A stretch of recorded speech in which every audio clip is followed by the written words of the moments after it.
Winston Churchill is arguably the most famous man in recent British history. During a career spanning 65 years, he became a national hero. And in 2002, a BBC poll voted him the greatest Briton of all time. But Churchill's success didn't come from nowhere. He was a member of one of the wealthiest and most powerful families in the country, the Spencer Churchills, and he was born here, in Blenheim Palace. In 1702, Winston's ancestor, John Churchill, became the first Duke of Marlborough. He was a powerful man and an excellent soldier, and as a general in the English army, he won several key battles across Europe, including the Battle of Blenheim in 1704. If he hadn't, the area around here could have looked quite different today. Queen Anne, who was very close to the Duke's wife, Sarah Churchill, rewarded him with this land in the Oxfordshire countryside and ordered that a magnificent house be built to honour his victory.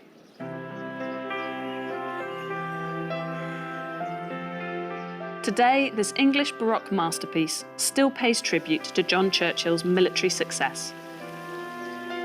From English lions crushing French cockerels, to the Duke's Roman statue on the Column of Victory, Blenheim is more of a monument than a house.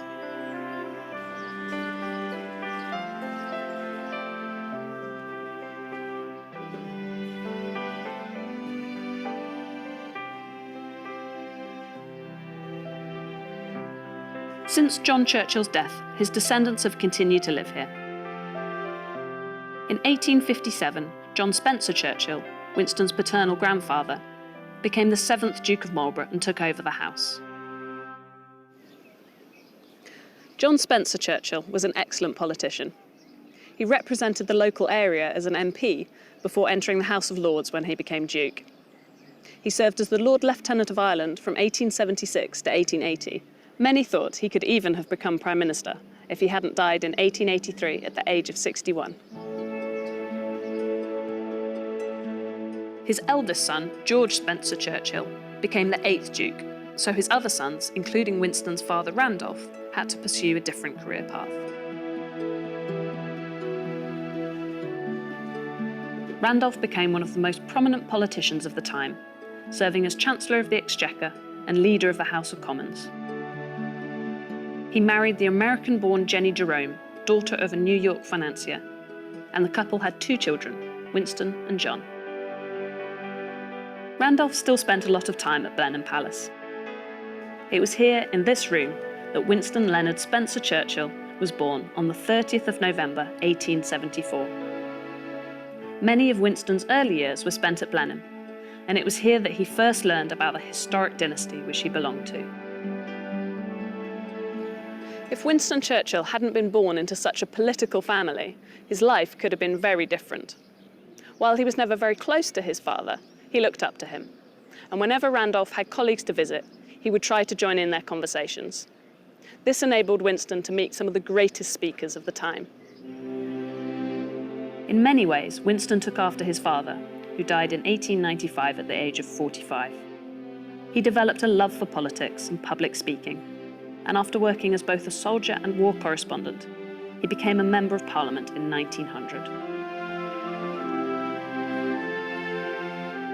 He soon earned a reputation as a gifted orator and enjoyed a long and eventful political career. However, the combative Churchill would probably have never become Prime Minister if it weren't for the outbreak of the Second World War. Suddenly, the country needed somebody who could stand up to the enemy. He was the right man for the job, and throughout the war he made a number of historic speeches that have since echoed through history.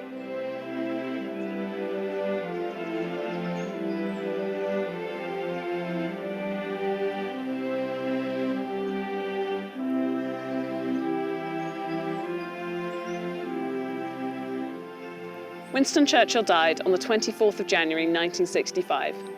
He's buried here, near his parents, in St Martin's Church in Blaydon, just 2 miles from his birthplace in Blenheim Palace, and in the traditional burial ground of the Spencer Churchills.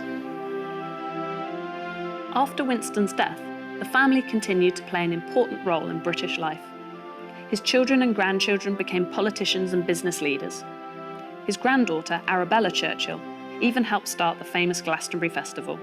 and Princess Diana was a distant relative. During his lifetime, Winston Churchill led Britain to victory during the Second World War. He served for 2 terms as Prime Minister and won the Nobel Prize for Literature. He led an incredible life and is remembered as one of history's greatest leaders. But if he hadn't been born into such a powerful family, who knows? History could have been very different.